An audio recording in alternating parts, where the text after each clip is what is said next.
তেহে পাবা বৈকুণ্ঠত স্থান লোৱা হবে নামতে শৰণ লোৱা নাম লোৱা নাম লোৱা নাম লোৱা নাম হয়নে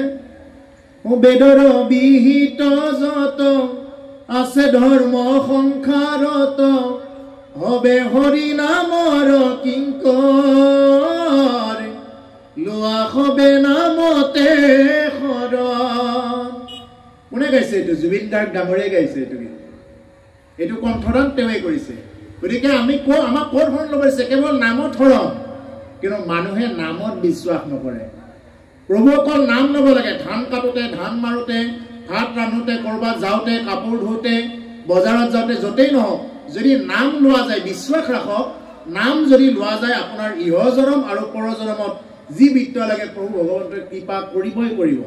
খালি 24 ঘণ্টাৰ ভিতৰত অন্তত 24 মিনিট এক জায়গাত বহি নাম জপ কৰাৰ অভ্যাস কৰক কৃষ্ণ নাম ৰাম নাম হৰি নাম মাধৱ যাদৱ বা গুৰুৰ মাধ্যমত যি নাম প্ৰাপ্ত হৈছে এই নাম জপ কৰক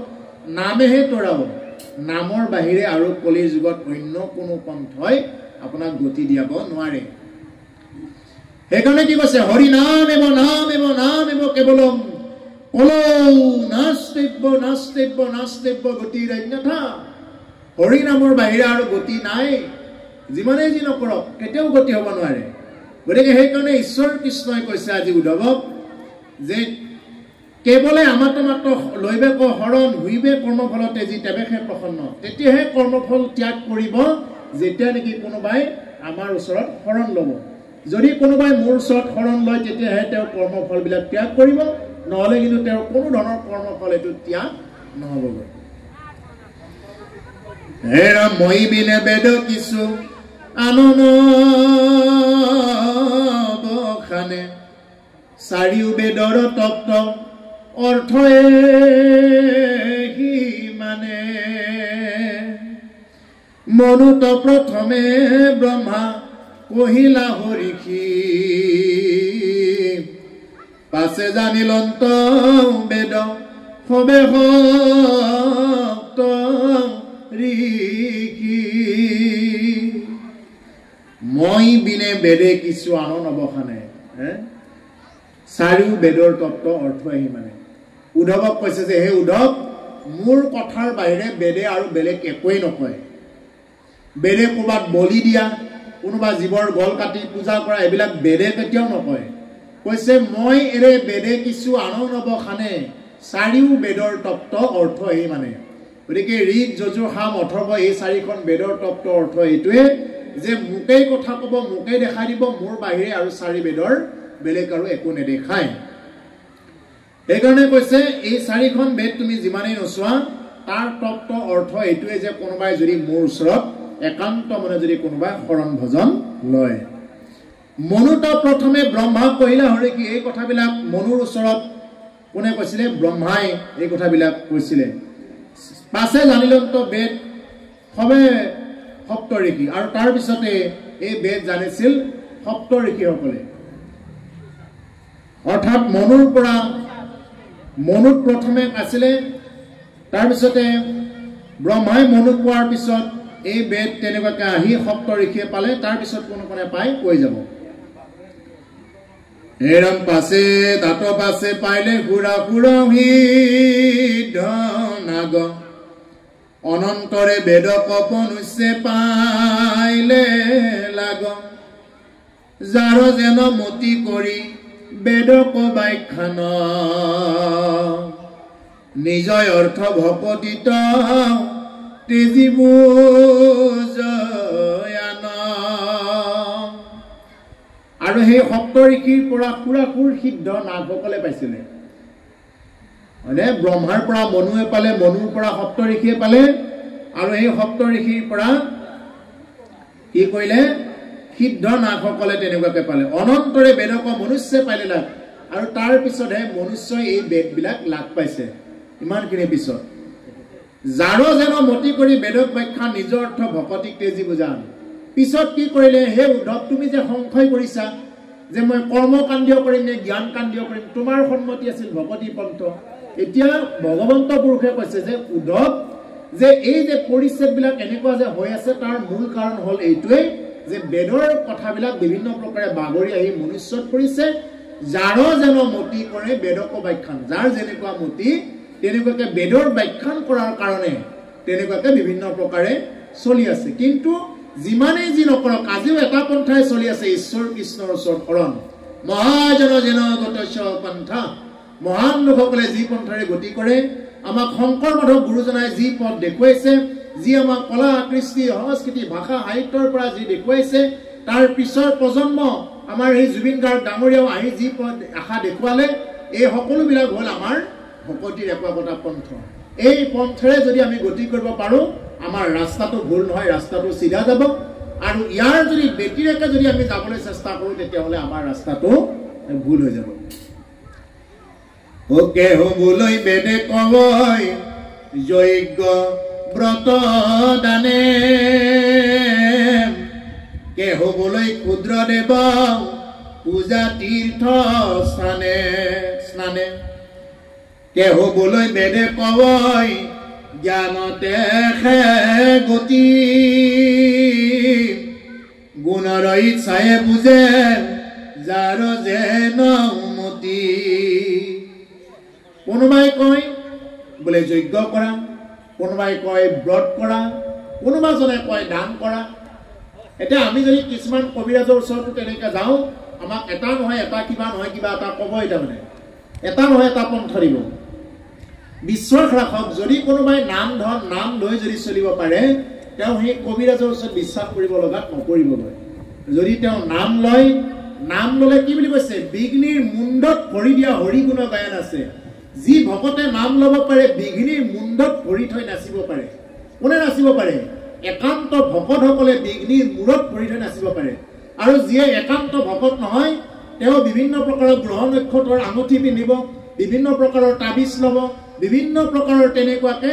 গ্ৰহ নক্ষত্ৰ গতিবিধি কৰি থাকোঁতেই তেওঁলোকৰ গুচি যাব বাস্তু চাব কিবা দুখ চাব এইবিলাক চাও কিন্তু নামমুখত মহাপুৰুষ মাধৱ পুৰুষে কৈছে যিটো জনে শুদ্ধভাৱে হৰিৰ কীৰ্তন কৰে হৰি গুণ গাৱে শুদ্ধভাৱে বিঘ্নিৰ মুণ্ডত ভৰি থৈ হৰি গুণ গাই নাচে বিঘ্নিৰ মূৰত ভৰি থৈ হৰি গুণ গাই নাচিব পাৰে কোনে একান্ত সাধু সন্ত ভকতসকলে সেইকাৰণে প্ৰভুসকল বিশ্বাস ৰাখক নামত বিশ্বাস ৰাখক যদি আপুনি কবিৰাজৰ ওচৰত যায় কি বুলি কব প্ৰথমতে মুখখন চাই কৰিব বোলে আপোনাক ওচৰৰ মানুহখিনিয়ে দেখিব নোৱাৰে কাক কোনে দেখিব পাৰে দেখাৰ লগে লগে তেনেকৈ কৈ দিব বোলে আপোনাৰ যিমান ধন আনিলেও আপোনাৰ ধনটো নাথাকে হয়নে এটা অচিনাকি মানুহ এজনে আহি যদি এনেকুৱাকৈ যদি আগত যদি কৈ থাকে তেতিয়াতো মানিবই লাগিব বোলে হয় হয় নাথাকে নাথাকে কাৰ ধন থাকে বোলে তুমি যিটো কৰিম বুলি ভাবিছা সেইটো তুমি কৰিব নোৱাৰা হয়নে বোলে হয় হয় এই কমন কথা এইখিনি ক'বই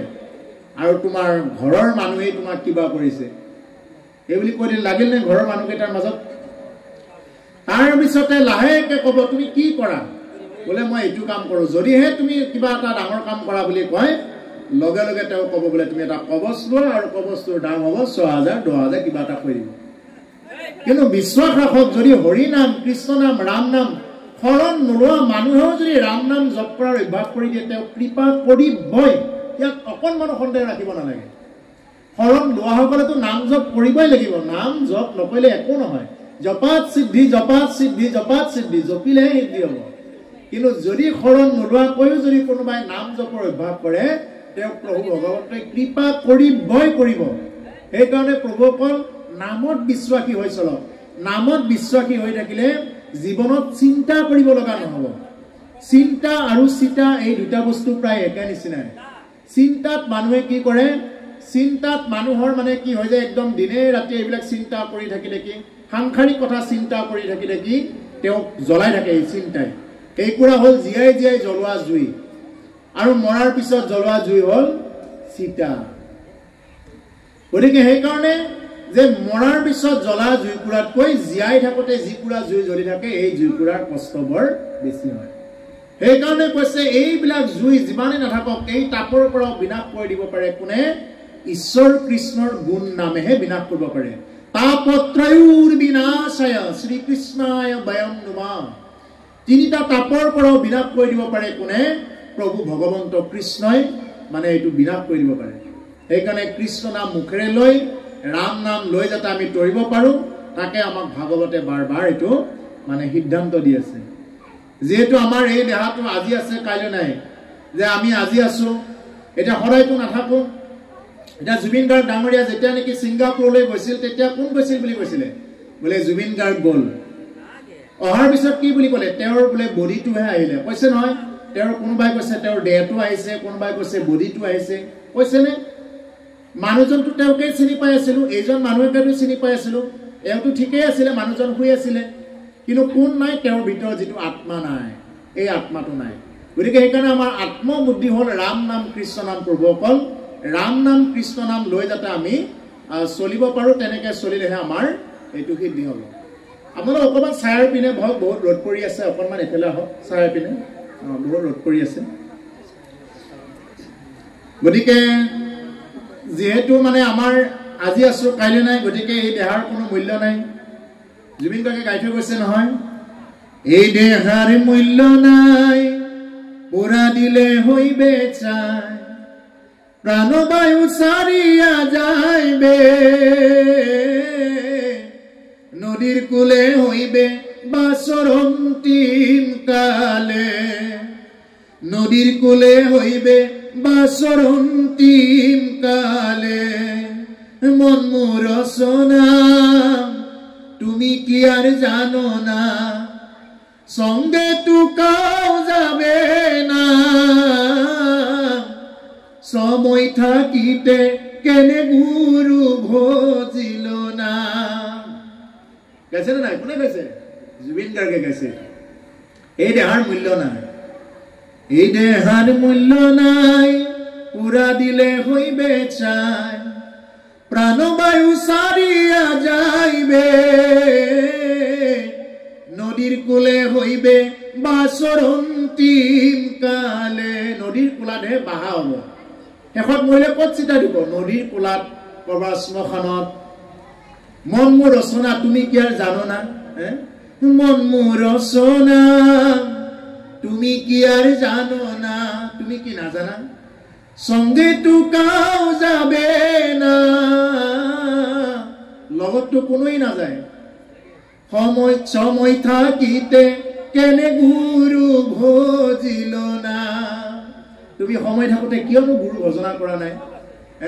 সময় আছে তোমাৰ সময় থাকোতেই গুৰু ভজনা কৰা এই বুলি প্ৰাণৰ শিল্পী গৰাকী এইবিলাক গীতৰ মাধ্যমত আমাক বুজাইছে যে গীতৰ মাধ্যমত হলেও বা বিভিন্ন প্ৰকাৰৰ তেওঁৰ মানে জীৱনৰ ব্যক্তিত্বৰ মাজত হলেও এইবিলাক কথা বুজাইছে আমি তেনেকৈ যাতে হৰণ লৈ হৰিত হৰণ লৈ তেনেকৈ যাব পাৰো হৰিত হৰণ লৈ নগলে আৰু বেলেগ কোনো ধৰণৰ গতি নাই এৰাম কেহু বুলৈ বেদে কৈ যজ্ঞ ব্ৰত দানে কেহু বুলৈ ক্ষুদ্ৰদেৱ পূজা তীৰ্থ স্নানে এৰাম কেহু বুলৈ বেদ কওঁ জ্ঞানতে খে গতি গুণৰ ইচ্ছায়ে বুজে যাৰ যেন মতি কোনোবাই কয় বেদে কৈছে জ্ঞান ব্ৰত দান কোনোবাই এনেকে কোৱা বুলি কয় যে কিছুমানে বেদত কৈছে জ্ঞান ব্ৰত কৰা কোনোবাই আকৌ কৈছে ক্ষুদ্ৰদেৱ পূজা তীৰ্থস্থানে আমি যদি ক্ষুদ্ৰ দেৱতাবিলাক ভজনা কৰো ৰাহু কেতু শনি আদি এনেকুৱা ধৰণৰ দেৱতাবিলাক এইবিলাক ক্ষুদ্ৰদেৱ বুলিয়ে কৈছে ভাগৱতে কৈছে এইটো আমি বনাই কোৱা নহয় এনেকুৱা যদি ক্ষুদ্ৰ দেৱতাক ভজো ক্ষুদ্ৰ ফলেই পোৱা যাব গতিকে সেইকাৰণে প্ৰভুসকল কৈছে কেহু বোলে বেদে কৈ জ্ঞান দেখে গতি কোনোবাই কয় বোলে বেদে কৈছে জ্ঞান মাৰ্গী হোৱা আৰু কোনোবাই কয় বোলে কৰ্মযোগী হোৱা যাৰ যেনেকুৱা ইচ্ছা তেনেকুৱা ধৰণৰ ব্যাখ্যান আৰম্ভ কৰিছে বুলি কৈছে কত মন্দ মতি হাস্য নকৰে বিচাৰ পৰৈ কুল ধৰ্ম পূৰ্ব পুৰুষ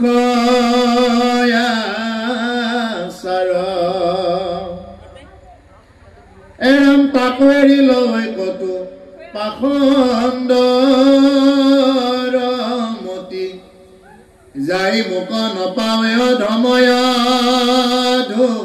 গতি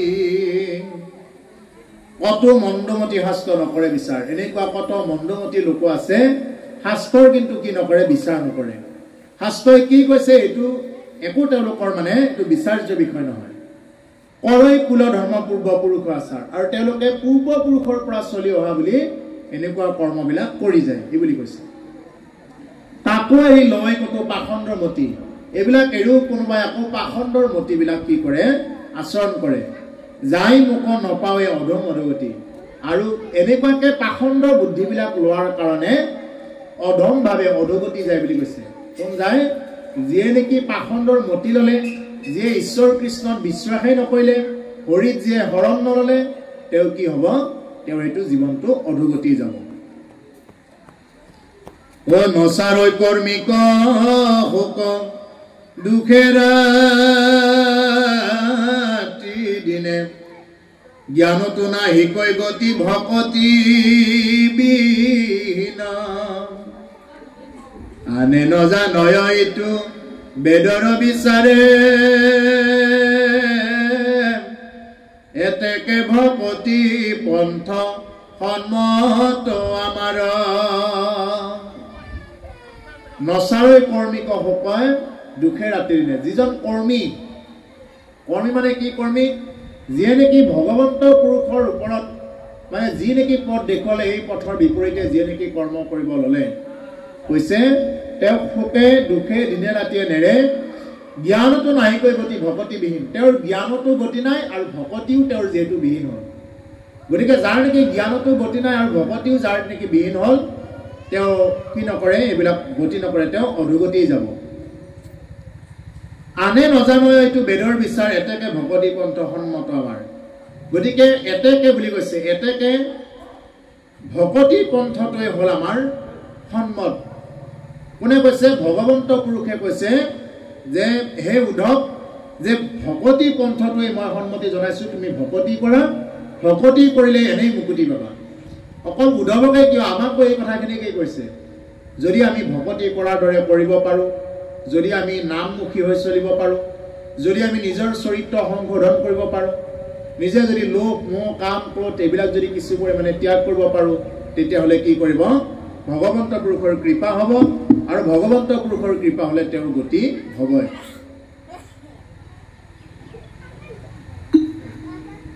দেৰি হৈছে নেকি পূৰ্বকৰ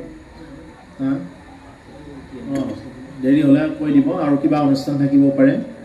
আধ্যায়টো নপৰে বাৰু আধা চাই হলেও হেৰি কৰি দিম এৰাম ভকত জনৰ যেন সুখ বিপৰীত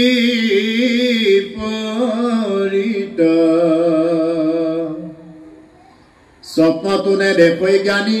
কৰ্মিক দাসিত পায়া মুক মনত সন্তোষয়া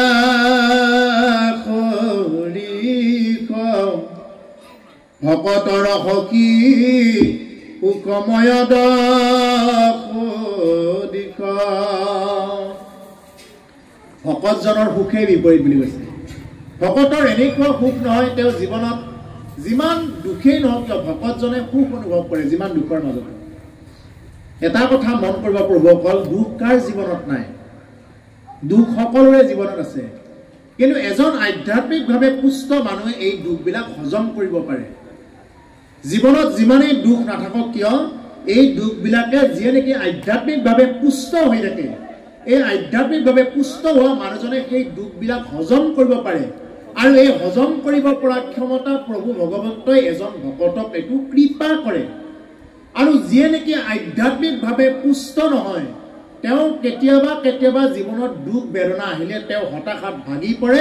আৰু কিছুমানে সুইচাইড কৰি দিয়ে সেইকাৰণে গতিকে সেইকাৰণে প্ৰভুসকল দুখ কাৰ জীৱনত নাই সকলোৰে জীৱনত দুখ আছে কিন্তু এই দুখবিলাক হজম কৰিব পৰা ক্ষমতা কোনে দিয়ে প্ৰভু ভগৱন্তই নিজেই দিব আপোনাক খালি আপুনি নামত বিশ্বাস কৰক নামমুখী হৈ চলক ইয়াক শিশুৰ পৰা বৃদ্ধলৈকে যিমানেই শুনি আছে যিমান দূৰলৈ শুনি আছে সমস্ত জনাকেই কোৱা হৈছে নামমুখী হৈ চলক যতেই বহি আছে কেৱল কৃষ্ণ নাম ৰাম নাম হৰি নাম কাৰণ নাম যদি আমাৰ অভ্যাস যদি হেতু জীৱনৰ পৰা গুচি যায় তেতিয়াহলে বেলেগ ধৰণেৰে কিন্তু কাম নকৰিব আনধন নলগয় নামধন বিনা জয়ৰ ঘোৰনন নন হে ৰাঘৱ জয় ৰামে জয় ৰঘুৰ নন্দন। আন ধন নালাগে, কি লাগে হে ভগৱান, তোমাৰ নাম ধনেৰে যাতে তুমি মোক কি কৰা, কিনি লোৱা। কিনো ভাগ্য মিলিলা মাৰি জয় ৰঘুৰ নন্দন হে ৰাঘৱ জয় ৰামে জয় ৰঘুৰ নন্দন। আজি আমাৰ ঐতিহাসিক ৰণুৱা পুখুৰী পাৰত আমাৰ কিমান ভাগ্য ভাল, আমি যে কৃষ্ণ কথা এনেকুৱাকে শুনিবৰ কাৰণে কবৰ কাৰণে অকণমান আমি সুযোগ পাইছোঁ। এই কৈছে কিনো ভাগ্য, কলিৰ যুগত জন্মগ্ৰহণ কৰি এই নৰদেহা পাই এই ঐতিহাসিক ৰণুৱা পুখুৰী পাৰত প্ৰাণৰ শিল্পীগৰাকীক উদ্দেশ্য কৰি বৈকুণ্ঠৰ কল্পতৰু ভাগৱত পাঠ ব্যাখ্যা অনুষ্ঠান আয়োজন কৰি আমাৰ কিমান ধন্য যে আপোনাসৱৰ দৰে সন্ত ভকতসকলক লগ পাইছোঁ। এনেকে লগ পোৱা দেখা পোৱাটো এটা আমাৰ সকলোৰে কাৰণে ভাগ্য। এই ভাগৱত অনুষ্ঠান কোনোবাই যদি দেখা পায়, কোনোবাই যদি শ্ৰৱণত দৰ্শনত স্পৰ্শনত কি হৈ যায়, তেওঁৰ গতি হয়। যদি কোনোবাই দৰ্শন কৰে, এই ভাগৱত পঢ়ি থকা গাই থকা সন্ত ভকতসকলক যদি কোনোবাই দৰ্শন কৰিব পাৰে, এই দৰ্শনতো তেওঁৰ চিত্ত শুদ্ধ হ'ব। যদি কোনোবাই যদি ভাগৱতৰ ওচৰত যদি দূৰৰ পৰা হ'লেও যদি একান্ত হৈ প্ৰণাম কৰে, এই ভাগৱতক প্ৰণাম কৰিলেও কি হ'ব, তেওঁৰ গতি উকুতি হ'ব। আৰু যদি কোনোবাই স্পৰ্শ কৰে, স্পৰ্শত দৰ্শনত আৰু স্পৰ্শত কি হৈ যায়, এই ভাগৱতে পাপ বিনাশ কৰি দিব পাৰে। সেইকাৰণে কৈছে এই বৈকুণ্ঠৰ কল্পতৰু ভাগৱত শাস্ত্ৰ ইয়াৰ অয়ুতম ফল হৰি নাম মাত্ৰ। ও হৰি নামে হৰি নামে হৰি নামে হৰ, হৰি নামে কৰি আছে জগত উদ্ধাৰ। হৰি নামে জগত উদ্ধাৰ কৰি আছে। এই বৈকুণ্ঠৰ কল্পতৰু ভাগৱতৰ এটাই সিদ্ধান্ত, এই কৃষ্ণ উদ্ধৱ সংবাদেই হওক, অজামিল উপাখ্যানেই হওক বা উদ্ধৱ বিদুৰ সংবাদেই হওক, যিমান আছে এই সমস্ত অধ্যায়ৰ মূল বস্তু এটাই যে তুমি ৰাম নাম জপ কৰা, কৃষ্ণ নাম জপ কৰা। ৰাম নামৰ বাহিৰে কৃষ্ণ নাম বাহিৰে বেলেগ একো নাই। গতিকে সেইকাৰণে প্ৰভুৱে ক'লে আমি যাতে ৰাম নাম কৃষ্ণ নাম লৈ যাতে আমি ভৱ সংসাৰ কৰিব পাৰোঁ।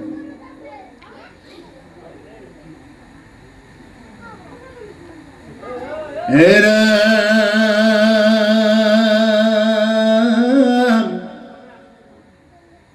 পায়া মোক মনত সন্তোষ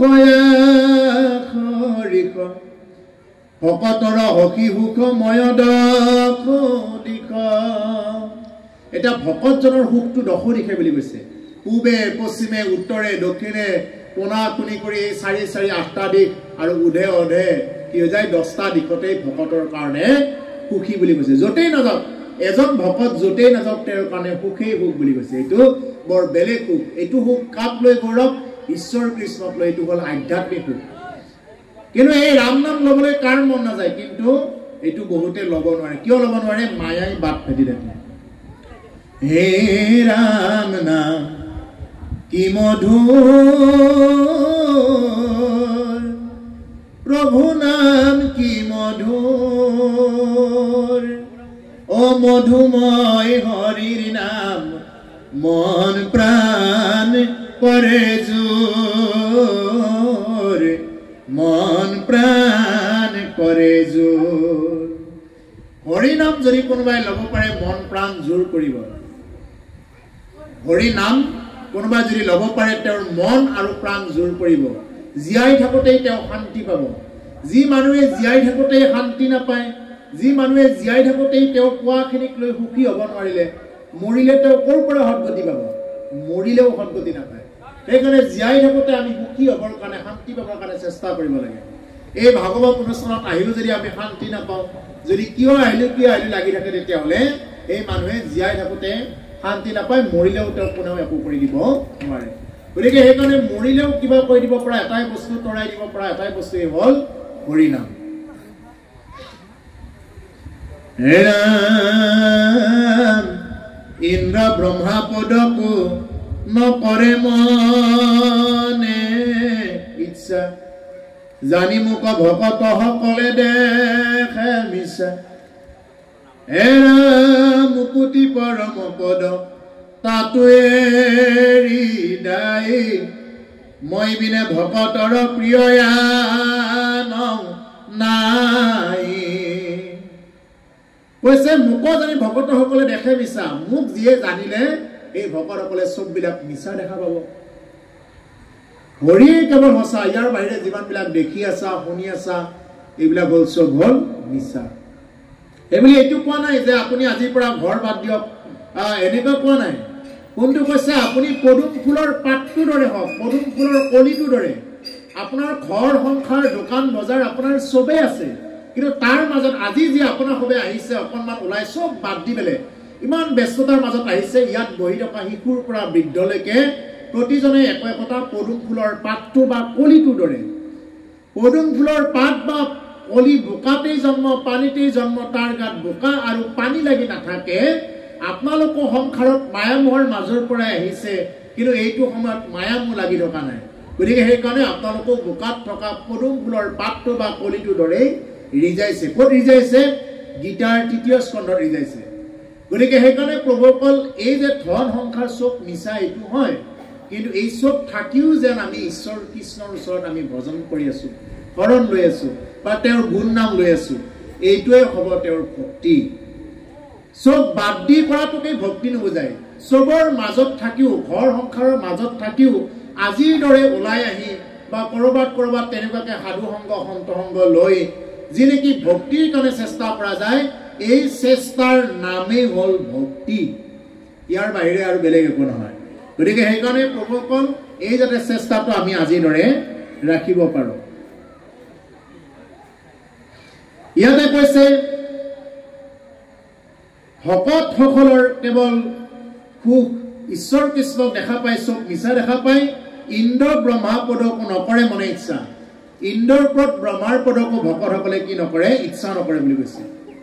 মুকুতি পৰম পদ তাতো এৰি দায়।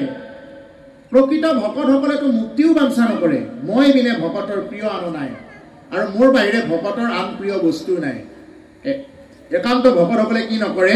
মুক্তিও বাঞ্ছা নকৰে। সেইকাৰণে নামঘোষাৰ প্ৰথমত কৈছে ও মুক্তিত নিস্পৃহ যিটো, সেই ভকত ৰসময়ী মাগো ভকতি। কৈছে নে? মুক্তিও বাঞ্ছা নকৰে। একান্ত ভকতসকলে কি বাঞ্ছা কৰে? আজিৰ দৰে ভকতৰ সংগহে বাঞ্ছা কৰে। পূৰ্বসকল জীৱনত চব বস্তু পোৱা যায়, কিন্তু ভকতৰ সংগ যেনেকে সেনেকে পোৱা নাযায়। ভকতৰ সংগ পাবৰ কাৰণে বহুত ভাগ্য লাগিব। যি ভকতৰ সংগ পাবৰ কাৰণে ব্ৰহ্মাই বাঞ্ছা কৰে, ইন্দ্ৰ আদি দেৱতাসকলে বাঞ্ছা কৰে, সমস্তই বাঞ্ছা কৰে। বহুত জীৱ এনেকুৱা আছে, হে ভগৱান যদি আমাক এনেকুৱা সাধু সংগত জন্ম দিলেহেঁতেন। গতিকে আমি যদি এনেকুৱা এটা ঐতিহাসিক ক্ষেত্ৰত জন্মগ্ৰহণ কৰিও যদি আমি ভক্তি কৰিব নোৱাৰো, আমাতকৈ দুৰ্ভগী আৰু কোনোবা থাকিব নেকি? গতিকে সেইকাৰণে প্ৰভুসকল আমি যি ঠাইত জন্মগ্ৰহণ কৰিছো, এই ঠাইতে যাতে আমি কৃষ্ণ নাম ৰাম নাম লৈ যাতে আমি চলি যাব পাৰো। ৰাম নাম নললে একোৱেই সিদ্ধি নহয়। সেইকাৰণে কৈছে যে ভকতে কি নকৰে? মুক্তিও বাঞ্ছা নকৰে। কি বাঞ্ছা কৰে? ভকতি বাঞ্ছা কৰে। ও ব্ৰহ্মা হৰ হলাই উদল অগ্নি প্ৰিয় যায়, পৰম সুন্দৰ মূৰ দেখাকে কায়া,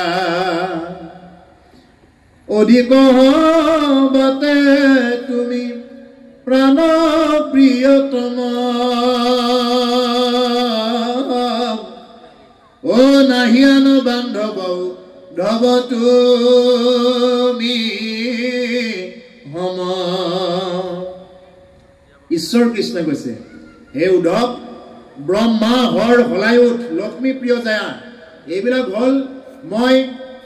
এইবিলাকক সবকে ভাল পাওঁ ব্ৰহ্মাক ভাল পাওঁ সদাশিৱক ভাল পাওঁ মোৰটো লক্ষ্মীটো মোৰ প্ৰিয় জয়া তেওঁকটো মই ভালেই পাওঁ পৰম সুন্দৰ মোৰ দেখা কেনে কায়া তাতো কৈ মই মোৰ কায়াটো মোৰ শৰীৰটো ভাল পাওঁ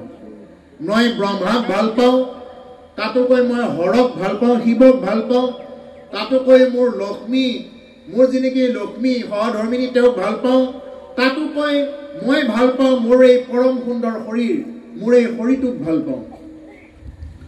অধিক হবাতে তুমি প্ৰাণপ্ৰিয়তম কিন্তু হে উদ্ধৱ এই শৰীৰটোতকৈ মই তোমাক ভাল পাওঁ বুলি কৈছে ঈশ্বৰ কৃষ্ণ যে মই সব এৰি মোৰ শৰীৰটোক ভাল পাওঁ এই শৰীৰটোতকৈ মই কাক ভাল পাওঁ হে উদ্ধৱ মই তোমাক ভাল পাওঁ নাহি আন বান্ধৱ উদ্ধৱ তুমি হম হে উদ্ধৱ হে মোৰ প্ৰিয় বান্ধৱ তোমাৰ বাহিৰে আৰু আন কাকো মই ভাল নাপাওঁ বুলি কৈছে যে সেইকাৰণে প্ৰভুসকল ভকতক কিমান চিন্তা কৰে এইটো চাওক ভকতক কিমান চিন্তা কৰে ঈশ্বৰ কৃষ্ণ গতিকে সেইকাৰণে ভকতে কেৱল ভকতি নাম ৰাম নাম লৈ থাকিলে ঈশ্বৰ কৃষ্ণই প্ৰতিটো সময়ত তেওঁক সহায় কৰিবই কৰিব যদি তেওঁ নাম লয় যদি তেওঁ সাধন ভজন মতে চলে যদি তেওঁ নামেই নলয় তেতিয়াহ'লে তেওঁ কেনেকুৱা কোনো শক্তি নাই যে তেওঁ কোনোবাই ৰক্ষা কৰিব পাৰিব ও ভকতেকে জানা মোৰ পৰম বান্ধৱ ভকত জনৰ মই হৃদয় উদ্ধৱ ও মই বিনা ভকতে নিচিন্তে কিছু জ্ঞান ময়ো ভকতত পৰে নজানো আন গতিকে প্ৰভুসকল ইয়াতে কৈছে যে ব্ৰহ্মায়ো কি কৰে এই ব্ৰহ্মা আদি কৰি যিমানবিলাক দেৱতা আছে সব দেৱতাই মানে সেই ঈশ্বৰ কৃষ্ণকেই মানে পাবৰ কাৰণে ৰৈ থাকে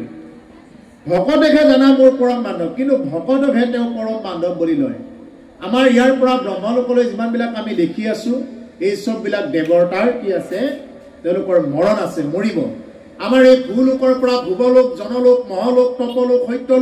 সত্যলোকত ব্ৰহ্মা থাকে এই ইয়াৰ পৰা ব্ৰহ্মলোকলৈ যিমানবিলাক জীৱ আছে সব কি আছে মায়া সজ্জাৰ মাজত ঘুমতি গৈ আছে এইটো জুবিন গাৰ্গে খুব সুন্দৰ কৰি গৈছে হি ব্ৰহ্মাই আদি কৰি জীৱ যত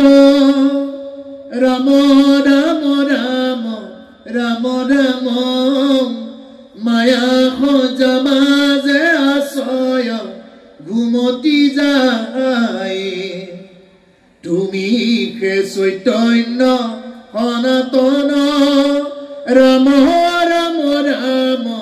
ৰাম ৰাম আমি অচেতন নিয়োগ নাথ জগাই আমি অচেতন নিয়োগ নাথ জগাই এই সুৰটো কেৱল আৰু কেৱল জুবিন গাৰ্গ ডাঙৰীয়াই দি থৈ গৈছে এইটো সুৰ বেলেগে দিয়া নাই গতিকে কি ব্ৰহ্মা আদি কৰি যিমানবিলাক জীৱ আমিতো মায়া সজ্জাৰ মাজত ডুব গৈ আছো আমাৰ ইয়াৰ পৰা ব্ৰহ্মলোকলৈ যিমানবিলাক জীৱ আছে সমস্ত জীৱই মায়া সজ্জাৰ মাজত ডুব গৈ আছে তুমি সেই কেৱল চৈতন্য ঈশ্বৰ কৃষ্ণই চৈতন্য কৃষ্ণ ব্যতিৰেকে কোনেও কাকো ৰক্ষা কৰিব নোৱাৰে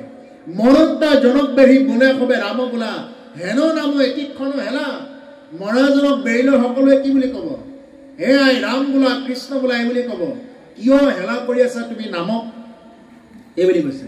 গতিকে প্ৰভুসকল আমি যাতে নামক হেলা কৰিব লগা নহয়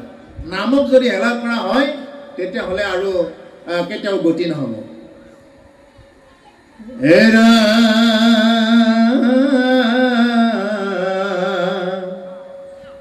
ভকত মানসী মোৰ কোন আছে মহাভকতৰ ফুৰু পাছে পাছে ও মোৰ উদৰত আছে ব্ৰহ্মাণ্ড যতে ভকতৰ ধূলা পৰি পবিত্ৰ প্ৰত্যেক ভকতেহে জানা মোৰ পৰম মানৱ ভকতে মোৰ পৰম মানৱ পৰম মানে সুপ্ৰিম ইয়াত কৈ আৰু নাই আৰু ভকতে মোৰ পৰম বান্ধৱ কোনে কৈছে ঈশ্বৰ কৃষ্ণ কৈছে সেইকাৰণে ভকতক দেখিলে আমি শ্ৰদ্ধা কৰিব লাগে ভকতক দেখিলে আমি মান্যতা কৰিব লাগে আমি দেখা ভকতজনকে যদি আমি কৃষ্ণ বুলি দুই হাত জুৰি নকওঁ দেখা ভকতজনকে যদি আমি ৰাম বুলি নকওঁ তুমি নেদেখাজনক ভক্তি কৰাৰ অধিকাৰ হোৱা নাই আমি সেইকাৰণে দেখাজনক মান্যতা কৰিব লাগে দেখাজনক সন্মান জনাব লাগে দেখা ভকতজনকে ৰাম কৃষ্ণ নবুলিলে তুমি নেদেখাজনক কি বুলি ভক্তি কৰিবা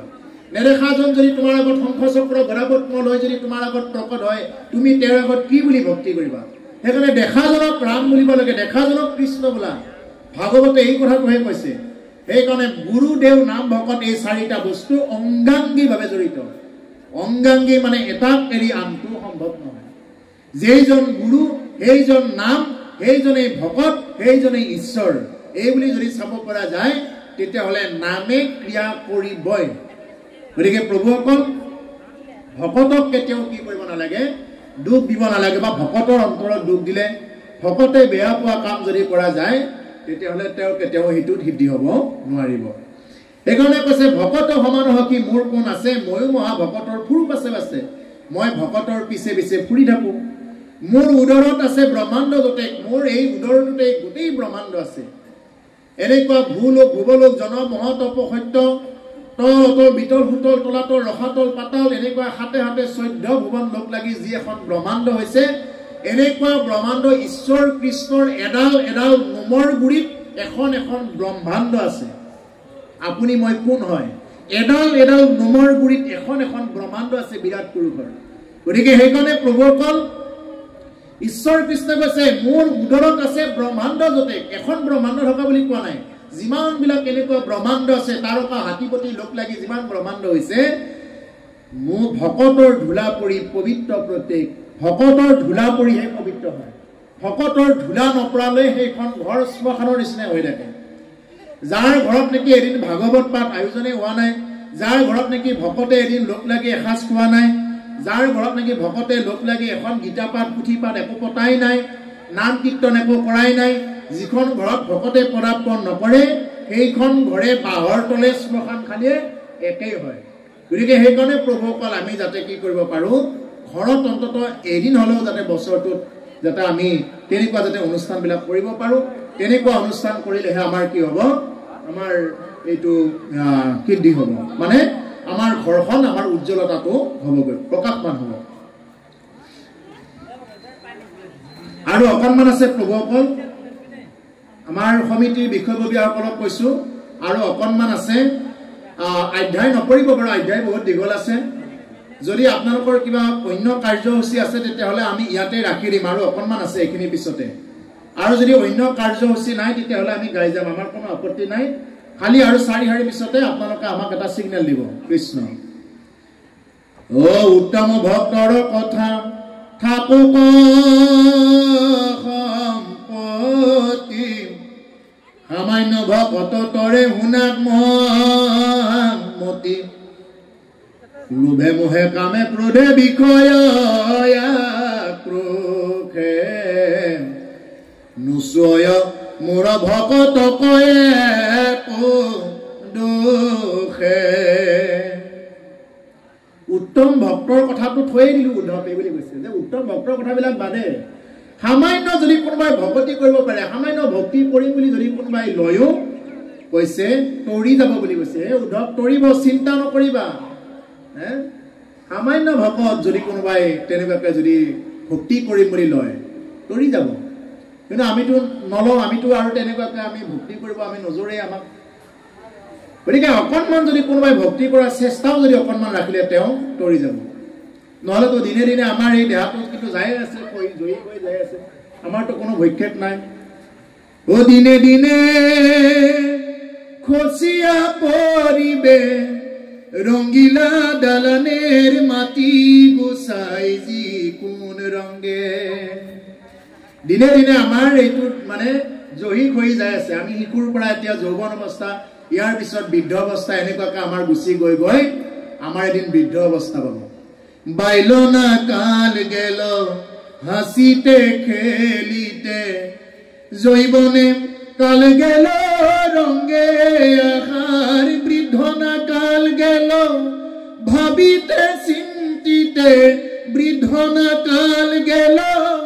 ভাবিতে চিন্তিতে গুরু ভজিব কোন কালে গোসাইজি কোন রঙ্গে ও দিনে দিনে খসিয়া পরিবে রঙ্গিলা দালানের মাটি গোসাইজি কোন রঙ্গে দিনক দিনে আমাৰ এই দেহাটো জয়ী হৈ গৈ আছে যিদিনা আমি জন্ম পাইছো সেইদিনাৰ মৃত্যুৰ তাৰিখটো আমাৰ জন্ম পোৱাৰ লগতে মানে একেলগে আহিছে কিন্তু আমাৰ তথাপি আমাৰ ভূক্ষেপ নাই আজি হাঁহি আছো কবওতো নোৱাৰো কালি বা কি আছে আমি তথাপি ভূক্ষেপ নাই যে দেহাটো যে আমাৰ জয়ী হৈ গৈ আছে এনেকে চাওঁতে চাওঁতে বাল্যনা কাল গেল হাসিতে খেলিতে বাল্যকালটো গ'ল হাঁহোতে খেলোতে উমলোতে ঢোলোতে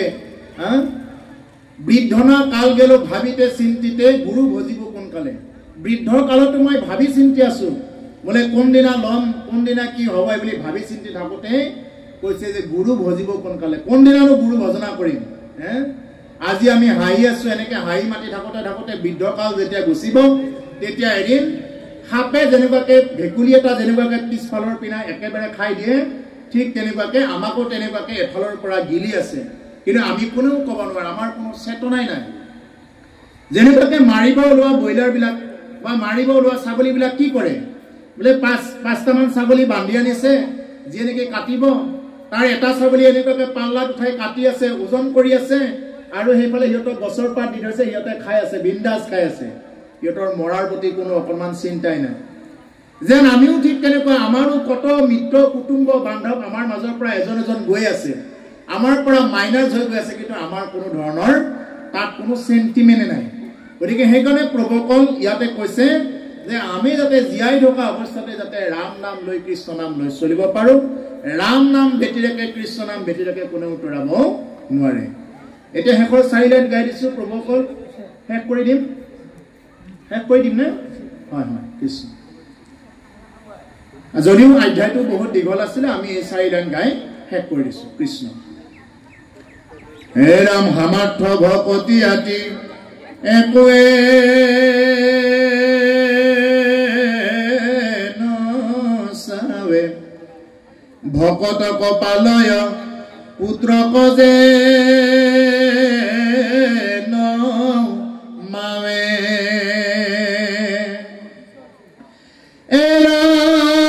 এৰাম ভকতিৰ মহত্ব পঢ়িয়ান পাও হিমা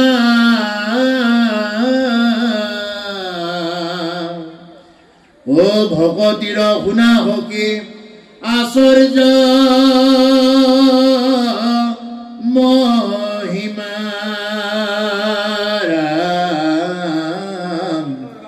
ও হৰি ৰাম